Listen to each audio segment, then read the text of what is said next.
Ayo kawan pergi ke sekolah minggu, segera ganti baju. Jangan buat Tuhan selalu menunggu.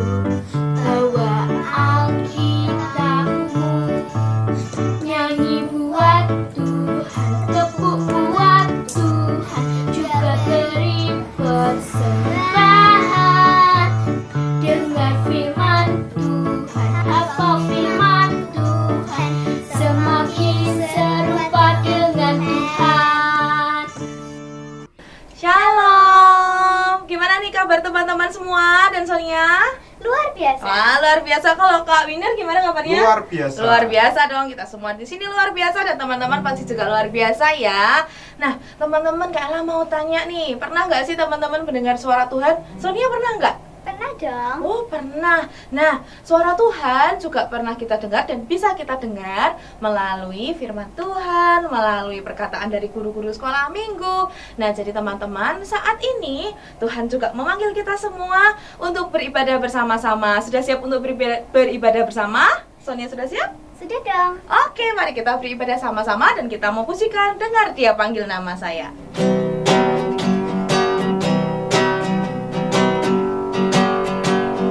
Dengar Dia panggil nama saya, dengar Dia panggil namamu, dengar Dia panggil nama saya, juga Dia panggil namamu. Oh giranglah,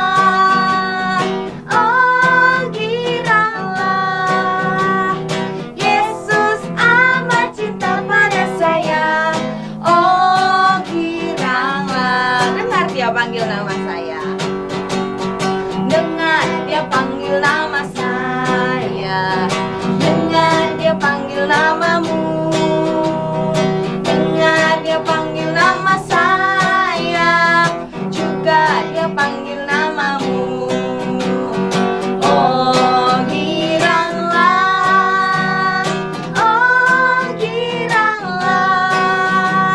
Yesus amat cinta pada saya. Oh giranglah, dengar Dia panggil nama saya, dengar Dia panggil nama saya, dengar Dia panggil namamu, dengar Dia panggil nama saya, juga Dia panggil namamu. Ku jawab ya, ku jawab ya, ya, ya. Ku jawab ya, ya, ya. Ku jawab ya Tuhan, ku jawab ya Tuhan, ku jawab ya, ya, ya. Ku jawab ya, ku jawab ya, ya, ya. Ku jawab ya, ya, ya. Ku jawab ya Tuhan, ku jawab ya Tuhan, ku jawab ya, ya, ya. Nah, teman-teman sudah siap untuk beribadah kan? Yuk, mari kita mau berdoa terlebih dahulu untuk menyerahkan ibadah kita dalam Tuhan. Mari kita lipat tangan, tutup matamu, kita berdoa. Tuhan Yesus, terima kasih hari ini kami memuji memuliakan namamu. Biarlah Engkau yang memberkati kami dimanapun kami berada. Kami mau beribadah bersama dengan Engkau Tuhan, supaya Engkau yang tuntun kami, Engkau yang pimpin kami, Engkau yang juga memegang hati kami Tuhan, supaya kami bisa memuji namamu dengan lebih sungguh, kami bisa mendengarkan firman-Mu juga dengan sungguh. Terima kasih Bapa, kami mau menyerahkan seluruh ibadah kami hari ini ke dalam tangan kuasa-Mu. Haleluya. Amin. Teman-teman, tahu kan kalau Tuhan Yesus cinta kita semua? Tahu dong. Nah, Tuhan juga mau kita untuk tinggal di dalam Dia dengan hidup taat sesuai dengan firman Tuhan. Yuk mari kita pujikan lagu Yesus Pokok.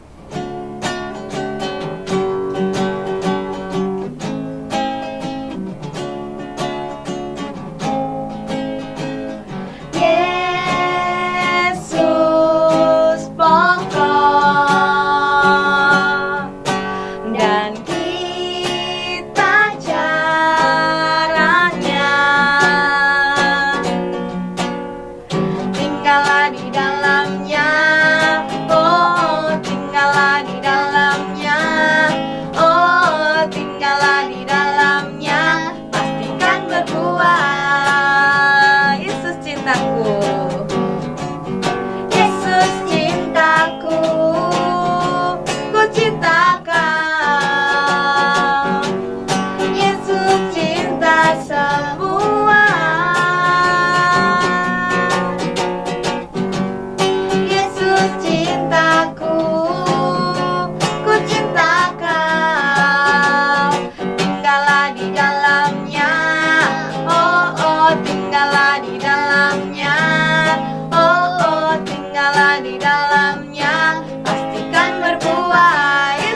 pokok.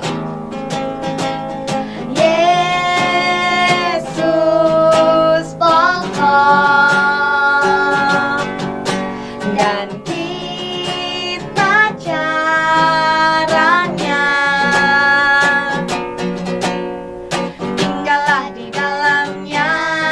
Oh, tinggallah di dalamnya. Oh, tinggallah di dalamnya. Pastikan berbuah. Yesus cintaku. Yesus cintaku. Ku cinta kau. Yesus cinta semua. Yesus cintaku. Ku cinta kau. Tinggallah di dalamnya. Oh, oh, tinggallah di dalamnya. Oh, oh, tinggallah di dalamnya. Pastikan berbuah. Yesus cintaku. Yesus cintaku. Ku cinta kau. Yesus cinta semua.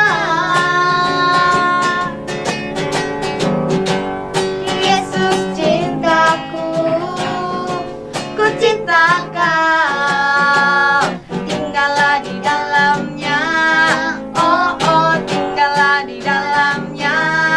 Oh, oh, tinggallah di dalamnya. Pastikan berbuah. Nah, adik-adik, meskipun kita berbeda dan kita mempunyai ciri khas masing-masing, tetapi Tuhan membuat kita berharga dan kita sangat berharga di mata Tuhan. Tuhan juga udah memberikan kita talenta nih. Yuk kita mau bekerja dan kita mau berkarya buat kemuliaan nama Tuhan.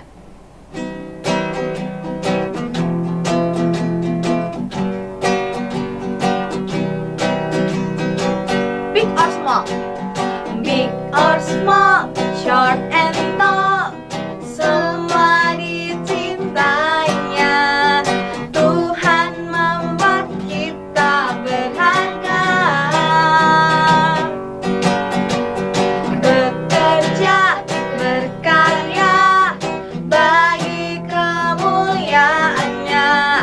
Bersama Tuhan aku bisa.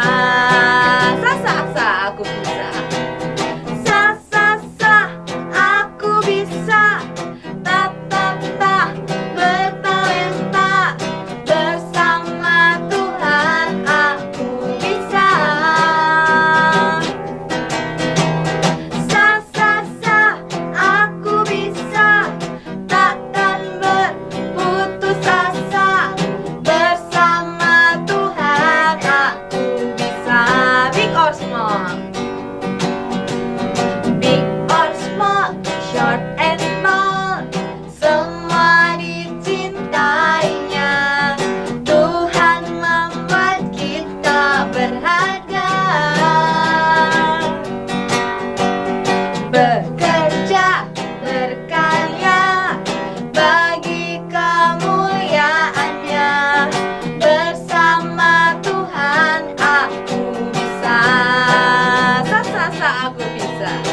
Teman-teman, yuk datang ke ibadah sekolah minggu secara offline di gereja. Iya nih, teman-teman yang lain dan guru sekolah minggu juga sudah menunggu kita semua untuk hadir dalam ibadah. Sekolah minggu akan diadakan 3 kali, di jam 8 pagi, 9 pagi, dan jam 5 sore. Ditunggu ya kehadirannya. Nah adik-adik, tiba saatnya kita akan memberikan persembahan. Persiapkan persembahan adik-adik ya. Mari kita berdoa, kembali mengucap syukur Tuhan untuk saat ini. Kami telah memuji, memuliakan nama-Mu, dan sebentar kami akan memberikan persembahan. Dan Engkau sucikan, kuduskan setiap tangan-tangan kami yang memberikan maupun yang belum, akan menjadi kebenaran kerajaan-Mu di muka bumi ini Tuhan. Terima kasih Tuhan, kami telah berdoa dan mengucap syukur. Haleluya, amin. Mari teman-teman, kita siapkan hati kita untuk mendengarkan firman Tuhan. Mari kita buka hati supaya kasih Tuhan hadir di dalam diri kita. Yuk kita memanggil Yesus untuk masuk ke dalam hati kita.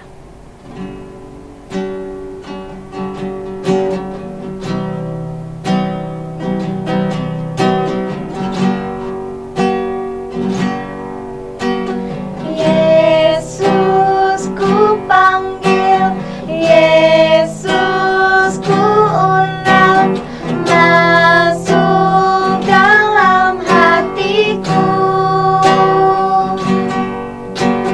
Yesus ku panggil, Yesus ku undang, masuk dalam hatiku. Memimpin, menuntun setiap langkah hidupku, sucikan, kuduskan semua dosaku. Yesus ku panggil,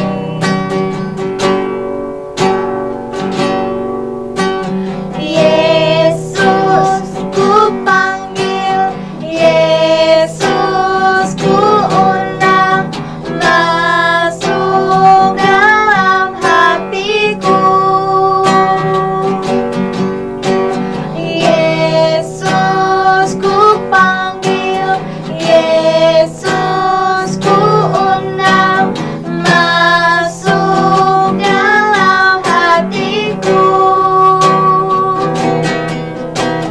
Memimpin, menuntun setiap langkah hidupku, sucikan, kuduskan semua dosaku. Memimpin, menuntun setiap langkah hidupku, sucikan, kuduskan semua dosaku. Sucikan, kuduskan semua dosaku. Shalom adik-adik semua, sebelum kita mendengarkan firman Tuhan bersama Kak Samuel, mari Kak Samuel aja kita semuanya berdoa bersama. Lipat tangan dan tutup mata, mari kita berdoa. Selamat pagi Tuhan Yesus, terima kasih kami sudah memuji dan menyembah Tuhan. Dan sekarang kami mau mendengarkan firman Tuhan. Berbicara Roh Kudus, kami siap mendengar. Dan apa yang kami dengar biarlah menjadi rema, boleh kami ingat dan kami lakukan di dalam kehidupan kami sehari-hari. Haleluya, amin. Ya, sekali lagi shalom. Sehat semuanya ya. Kak Samuel selalu berdoa kalian semua dalam kondisi yang sehat dan sukacita bersama papa mama, kakak adik kalian semuanya. Nah, adik-adik, kita kemarin sudah mendengar cerita mengenai seorang yang bernama Daniel ya, atau sekelompok orang ya, yaitu bangsa Israel yang boleh mengalami menjadi buangan di negara Babel ya. Sampai di akhir cerita di Daniel dikatakan Daniel bernubuat dari mimpi seorang raja yang bertuliskan tulisan di dinding itu ya, Mene Mene Tekel Peres itu ya, dimana Peres berarti bahwa kerajaan Babel akan digantikan oleh bangsa Persia ya. Nah, hari ini kita juga akan belajar mengenai satu raja yang dari negeri Persia, yaitu raja yang bernama Ahasveros ya. Ahasveros ini adalah raja yang sangat luar biasa. Dia sangat hebat, dia sangat kaya raya. Bagaimana tidak berkaya raya? Karena dia menguasai daerah dari India sampai Ethiopia.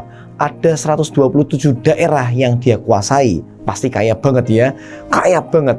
Dan dia sangat bergelimang harta dan sangat hebat sekali. Ya, dia memerintah di kota yang bernama Susan.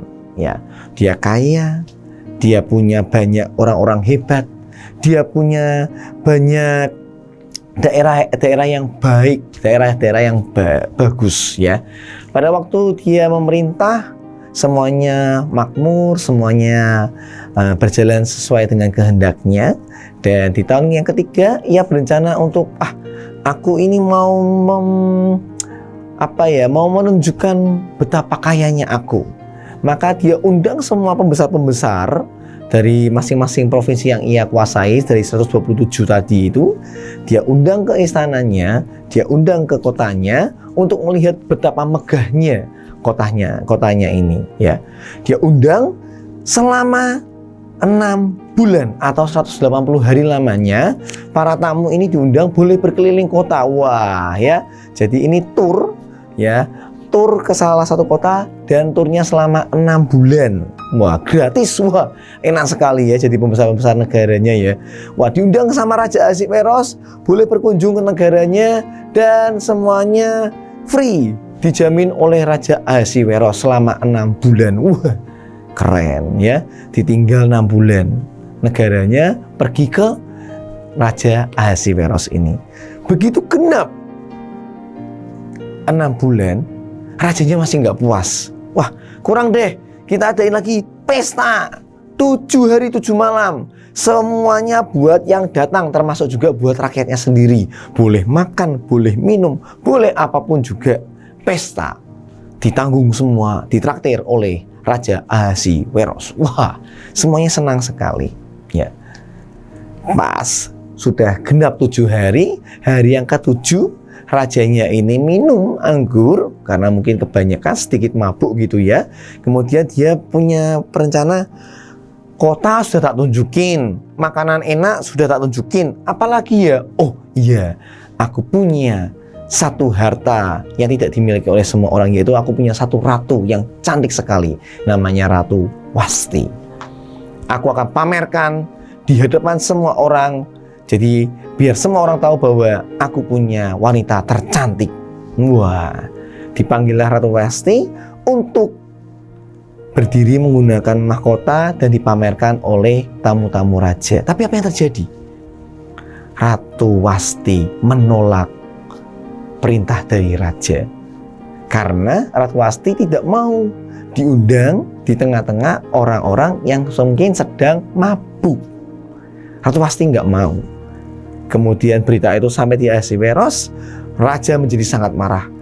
Kenapa perintahku ditolak? Selama ini belum pernah ada yang mau menolak perintahku. Wah, singkat cerita, Ratu Wasti membuat hati raja marah, dan Ratu Wasti mendapat hukuman, yaitu dia diturunkan dari seorang ratu, dia diusir dari istana raja. Jadi ratunya sekarang kosong, raja nggak punya ratu. Wah, hari tambah hari raja semakin gelisah, semakin murung. Ya, nggak punya ratu, nggak ada yang bisa diajak ngomong, nggak ada yang bisa diajak keliling istana ya. Maka para pembesar-pembesar raja bilang sama raja, sepertinya ada usul yang bagus, yaitu mencarikan raja seorang ratu. Usul itu dipandang baik oleh raja dan disiarkan pada seluruh negeri bahwa raja sedang mencari ratu. Kontes kecantikan, wah ya, dibuka untuk menjadi seorang ratu dari Raja Ahasveros. Nah, berita ini pun didengar oleh seorang Yahudi yang bernama Mordekai. Mordekai itu punya keponakan namanya Esther. Esther ini sudah tidak punya papa mama ya, jadi dia dibesarkan oleh pamannya, dibesarkan oleh Mordekai, seorang Yahudi yang mengenal Tuhan, diajari bagaimana Tuhan itu bekerja dari dulu, menyelamatkan nenek moyangnya dari bangsa Mesir, jalan menuju Kanaan, disertai oleh Tuhan. Itu diceritakan sama Esther. Maka Esther juga adalah seorang anak gadis, seorang perempuan yang mengenal Tuhan ya. Mordekai bilang sama Esther, keponakanku Esther, lebih baik kamu ikut deh. Ikut kontes kecantikan itu, siapa tahu kamu menang. Esther adalah orang yang hormat pada pamannya seperti hormat pada orang tuanya sendiri. Maka Esther bilang, jikalau paman pandang itu baik, maka aku akan melakukannya. Wow, nurut ya, nurut sekali. Ya, kemudian Esther dibawa ke istana raja dan para pembesar-pembesar saja begitu lihat Esther, wah, jatuh hati, dilayani dengan baik. Esther dilayani dengan baik ya selama setahun ya, karena harus dikasih ilmu pengetahuan dulu, bagaimana duduk dengan raja, bagaimana mempersembahkan makanan kepada raja, bagaimana ngomong dengan raja, itu harus dilatih terlebih dahulu. Setahun kemudian Esther dibawa ke Ahasiweros dan Ahasiweros sangat suka dan berkenan kepada Esther dan Esther menjadi ratu di istana raja. Cerita ini berlanjut ya. Mordekai itu setiap hari lewat di istana raja, jalan-jalan untuk mencari tahu informasi apa yang didapat ya. Esther gimana? Baik-baik saja enggak? Karena ketika Esther masuk ke istana raja, Esther dibilangin oleh Mordekai, Esther, kalau kamu nanti ke istana raja, jangan bilang aku pamanmu, jangan bilang kamu adalah orang Yahudi, jangan dulu ya, sampai nanti hati raja terpaut padamu, baru kamu membuka identitasmu ya. Jadi Mordekai nggak tahu kabarnya Esther gimana. Jadi Mordekai itu setiap hari keliling-keliling di istana raja untuk biar dengar berita apa yang ada di istana raja. Apakah Esther masih hidup? Apakah Esther masih baik-baik saja? Apakah Esther sehat? Apakah Esther sudah dieliminasi begitu ya? Harus pulang nggak ya? Tapi ketika dia jalan-jalan berkeliling, dia mendapat berita yang lain daripada Esther. Dia mendengar ada penjaga yang omong-omong, aku tuh nggak suka sama raja. Yuk, apa kita mau singkirkan raja? Mau memberontak. Mordekai kemudian mencari saat yang tepat untuk bisa ngomong sama Esther, ya. Dan Esther bisa ketemu sama Mordekai. Mordekai bilang, Esther, tolong beritahu pada raja ada siasat yang jahat kepada raja. Dan Esther menyampaikan kepada raja, kemudian ketahuanlah siasat ini dan penjaga itu dihukum. Rajanya selamat, tidak jadi dibunuh. Oleh karena itu Mordekai mendapat satu tempat yang baik di istana raja juga.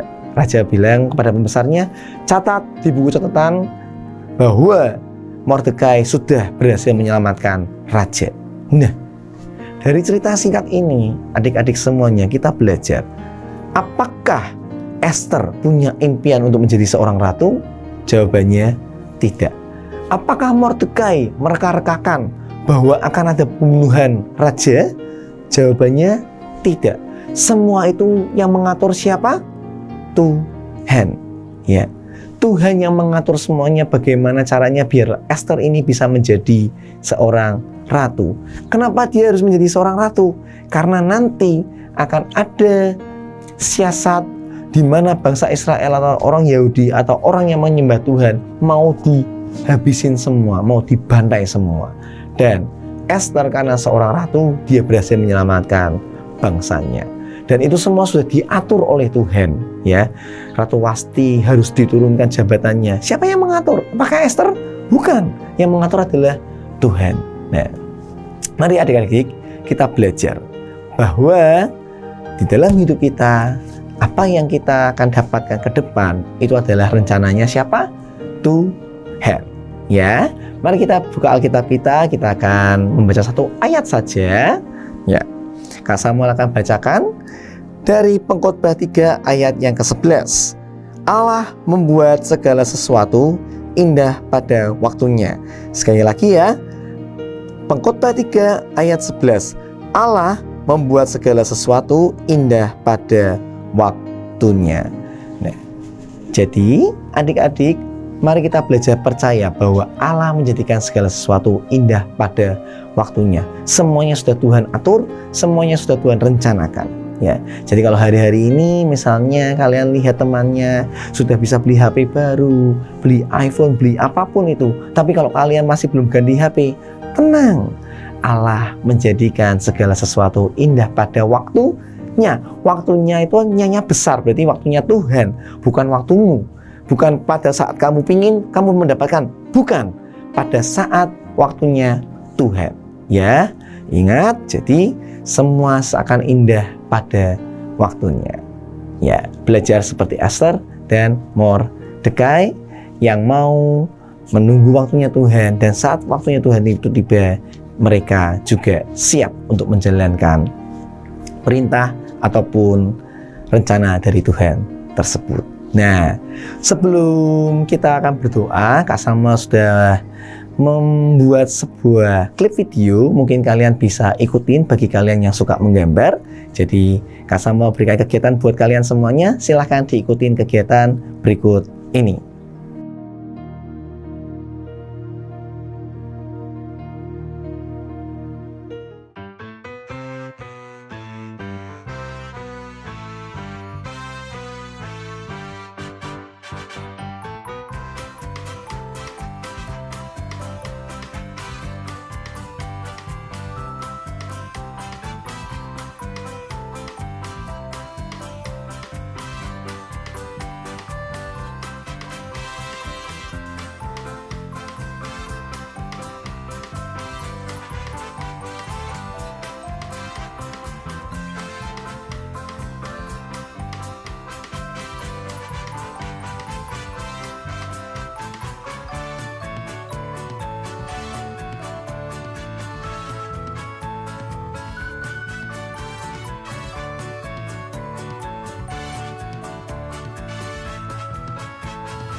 Bagaimana adik-adik, bisa mengikuti gambarnya semua? Bagi kalian yang suka menggambar, silahkan diikutin ya. Kegiatan ini tidak dilombakan, tapi hanya untuk mengisi kegiatan kalian saja. Siapa tahu kalian memang suka menggambar dan kalian bisa mulai belajar menggambar cerita-cerita tokoh-tokoh Alkitab. Ya, Kak Samuel selesai sampai di sini. Mari kita berdoa terlebih dahulu. Tuhan, terima kasih buat waktu kami mendengarkan firman-Mu. Mari Tuhan, ajar kami untuk kami percaya bahwa segala sesuatu akan menjadi indah pada waktunya Tuhan. Dan kami siap untuk menunggu waktu itu Tuhan. Berkati anak-anak yang sudah mendengarkan firman Tuhan. Berkati mereka dengan kepandaian, dengan hikmat kebijaksanaan Tuhan. Berkati orang tua mereka. Berkati pekerjaan orang tua mereka sehingga mereka boleh menikmati kasih anugerah Tuhan dalam keluarga mereka. Terima kasih Yesus Tuhan. Dan kami sudah selesai untuk bersekolah minggu. Kiranya Tuhan berkati guru-guru yang sudah mengajar kami juga. Di dalam nama Tuhan Yesus kami sudah berdoa dan mengucap syukur. Haleluya. Amin. See you. Bagaimana teman-teman hari ini? Ibadah sudah selesai dan apakah teman-teman terberkati? Diberkati. Oke, yuk kita mau tutup ibadah kita dengan pujian Oh Giranglah.